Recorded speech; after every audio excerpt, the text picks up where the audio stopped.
Muy buenos días. ¿Has escuchado el refrán que dice, el que se enoja pierde? Pues pareciese que en el Evangelio eso es lo que podemos escuchar, porque vemos a los fariseos que cuando ven que Jesús hace algo muy bueno, que hace un exorcismo, que Jesús es capaz de expulsar el mal de alguien, los fariseos que están viendo allá se enojan y empiezan a decir cosas que no tienen sentido. Empiezan a decir, si Jesús expulsa a los demonios, es por el poder de Belcebú, el príncipe de los demonios. No tiene sentido esa clase de frases o sentencias. El mismo Jesús lo explica cómo un reino va a estar dividido contra sí mismo. Cómo el mismo Satanás va a pelear contra él mismo. Eso no va a suceder. Si un reino está dividido contra sí mismo, se desbarata, se destruye. Si algo podemos nosotros aprender del mismo demonio, de los demonios, es de que trabajan en unidad para provocar la división en nosotros. Suena raro, pero la estrategia del demonio es precisamente esa: divide y vencerás. El mismo Lucifer, los mismos demonios trabajan en unidad para que nosotros los cristianos nos podamos dividir, y entonces sí, ahí es donde nos va a poder derrotar. Una vez escuché una reflexión muy fuerte, me dejó pensando mucho, porque esta reflexión hablaba sobre la unidad y citaba cómo Jesús, incluso en la cruz, ninguno de sus huesos fue quebrado, porque así estaba escrito, ¿verdad? Que no iban a romper el cuerpo de Jesús, lo iban a lastimar mucho, pero no lo iban a romper. Ningún hueso se iba a quebrar, así estaba escrito. El demonio no pudo quebrarle ni un hueso a Jesús. Y resulta que San Pablo nos dice que nosotros somos el cuerpo místico de Jesús. Y pareciese que nosotros, con nuestras actitudes, sí estamos rompiendo el cuerpo de Jesús. Lo que el demonio no pudo hacer en la cruz, parece que nosotros con muchas actitudes estamos destajando el cuerpo de Jesús cuando hablamos mal del hermano, cuando lo criticamos, cuando lo excomulgamos, cuando con nuestro propio testimonio dejamos mucho que desear. San Pablo lo dice. No tenemos nosotros que sentirnos menos. La mano no se siente menos porque no es un ojo, y el ojo no se siente menos porque no es pie, sino que todos los miembros del cuerpo, en la diversidad de cada uno, trabaja en unidad. Así también nosotros en el cuerpo de Cristo. Cada uno tiene un lugar diferente. Pero parece que cuando nos enojamos, perdemos, porque no sabemos lo que decimos. Y pensando, por ejemplo, en la unidad, cuando vemos que un hermano comete un error, ciertamente hay que ir y corregirlo, pero la forma en cómo lo vamos a corregir es con nuestro propio testimonio, esforzándonos nosotros por dar el testimonio de la importancia de la oración, de la importancia de la fraternidad, de la importancia de lo que tú quisieras señalar. Si no, corremos el riesgo de ver la espiga en el ojo ajeno y no darnos cuenta de la viga que tenemos en el nuestro. En otro momento he compartido esta reflexión, que en aquellos tiempos cuando la iglesia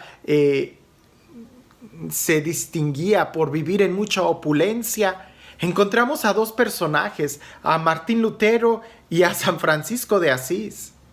Que los dos de una u otra forma vieron el error en el que se estaba viviendo en aquel entonces. Y Martín Lutero, enojado, lo que hizo fue señalar el error de los demás y publicar en la catedral las sentencias y su crítica y querer reformar con mucho coraje. Lo único que hizo fue ir fragmentando el cuerpo de Cristo. Lo único que hizo fue de que él provocó un cisma, y de ese cisma se ha fragmentado tanto el cristianismo a tal grado que entre las iglesias cristianas no hay. El pastor se pelea con el que está enfrente y con el que está atrás, y si no les gusta van y abren otro changarro como si fuera Como si fuera ¿qué? Como si la palabra de Jesús de que todos sean uno no fuera escuchada. En cambio vemos el otro testimonio, San Francisco de Asís, que quizás él vio lo mismo que Lutero estaba viendo, pero la forma en cómo San Francisco quiso aportar su ayuda a la iglesia no fue señalando el error y la desnudez de su hermano, sino más bien él mostrando con su vida, con su testimonio, la importancia de la pobreza, la importancia de la fidelidad a Dios.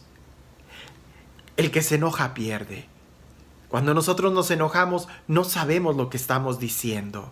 Incluso cuando nosotros nos enojamos, nos dividimos por dentro, porque hablamos más rápido de lo que pensamos sin tomar en cuenta nuestras emociones, nuestro corazón. Y a veces decimos cosas que no queríamos decir. ¿Por qué? Porque cuando te enojas, te divides por dentro. Y cuando un reino está dividido, no puede subsistir. Nosotros tenemos que detenernos un momento y tratar de reflexionar y contar hasta 10, 20, 100 si es necesario. Aventarte todo un rosario, pero pensar muy bien lo que vamos a decir. Porque ya una vez que nuestra palabra esté fuera, no va a regresar a nosotros. Va a causar un impacto en aquellos que lo están escuchando.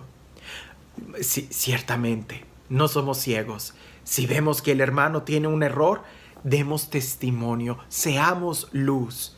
Pero si lo que queremos es ir y corregir y denunciar y sacar la espada y tratar de... Ten cuidado. Lo que podemos hacer es herir más. Que ahora sí que, como dicen, la medicina resultó peor. El remedio resultó peor que la misma enfermedad. No. Primero aseguremos nuestro corazón. Primero veamos nosotros y desde nuestro interior busquemos la unidad. Si hay unidad, se puede salvar al hermano. Si hay unidad, podemos nosotros rescatar. Si en tu casa, en tu familia, con tu hijo, antes de herirlo, antes de lastimarlo, busca la unidad con él. Con tu esposo, si hay cosas que ya no toleras de tu mujer, antes de soltar una palabra enojado o enojada, busca la unidad. Porque si hay unidad, se puede salvar. Pero en el momento en que tú te sales, o en el momento en que corres a esa persona, o la lastimas de que sale huyendo, va a ser muy difícil que se pueda sanar una herida de ese tipo. Va a ser muy difícil que se busque la unidad cuando el miembro ya ha sido cortado. Jesús nos da el testimonio cuando Él mismo ora pidiendo, Padre, que sean uno como tú y yo somos uno. ¿Para qué? Para que el mundo crea. A veces nosotros pretendemos evangelizar señalando la culpa de los demás, pero nadie nos va a creer así. Jesús lo dijo. ¿O acaso Él es mentiroso? La forma en cómo debemos de evangelizar es buscando la unidad. Y la unidad no es uniformidad, la unidad es cuando somos capaces de respetarnos. La unidad es cuando somos capaces de amarnos, de estar en comunión con Él. Es interesante, cuando tú te enojas pierdes. La estrategia del enemigo es dividirnos e incluso esa división puede estar desde nuestro interior, fragmentándonos, haciéndonos decir o hacer cosas que nos hacen daño.